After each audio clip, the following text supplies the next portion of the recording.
Coming to you from the Needle Eye Tunnel on the Rawlins Pass Railroad, which was one of the 3 original transcontinental railroad connections in the United States. Railroads are often considered the red-headed stepchild of the transport world. They're not nearly as fast as planes. They're not as versatile. They can't do first and last mile like vehicles. And they don't have the low operating costs of water. It doesn't mean that they don't have a role. It just means that their roles have to be very geography specific.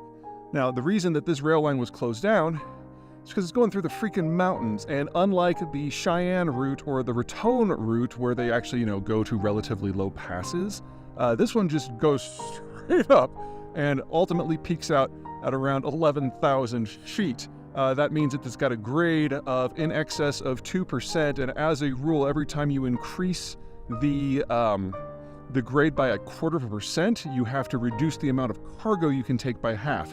So the capacity for this line that was started in Denver and then went up and over to places like Salt Lake and beyond was just horrible.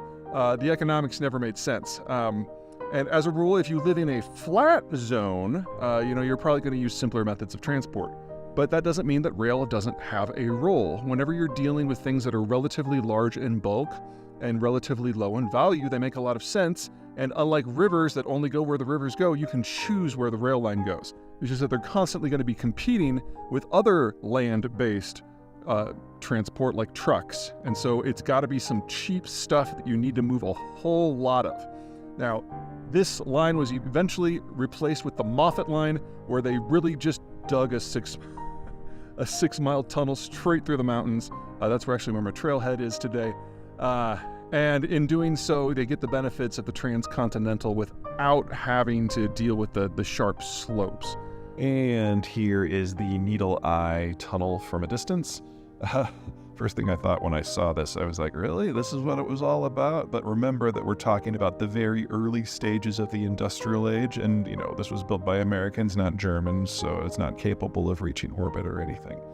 Anyway, one of the things to keep in mind about rail is if you're looking to move large volumes of stuff at relative speed, it really is the best for that. That doesn't necessarily always work for commercial stuff like coal or wheat, where timing is less of important, but it's really good for people. So give you a good example. When the transcontinentals open, there were 2 ways that you could get from the eastern part of the United States to the new territories on the Pacific coast. You could do the whole Oregon Trail thing of 5 to 8 months in a wagon. You could spend 6 months sailing from New York around the entirety of South America and ending up on the West Coast, where you get on the rail system and you would be there in 9 freaking days. And now, from the other side, let's see, what else can I say about rail? On a level track, you can move cargo for about twice the cost of what you can move it on water. Or about 1/6 the cost of what you can move it by semi-trailer. So if you have the right product in the right place, it makes a big difference. But most people who build rail, especially who do it at scale, don't necessarily do it for economic reasons. They do it for political reasons. Because if a region is getting its supplies, and if a region is sending its exports by rail, then whoever controls the rail system tends to have control over that entire community. And this is one of the reasons why the Chinese are so gung-ho on rail. It's not that it's the most efficient way to do most of what they want to do, but it gives the CCP direct control of the economic destiny of most of the regions in question. And before you judge the Chinese too harshly, that is exactly the justification for why the United States built the transcontinental rail system in the first place, because without it, we would have never controlled California. Was that a win?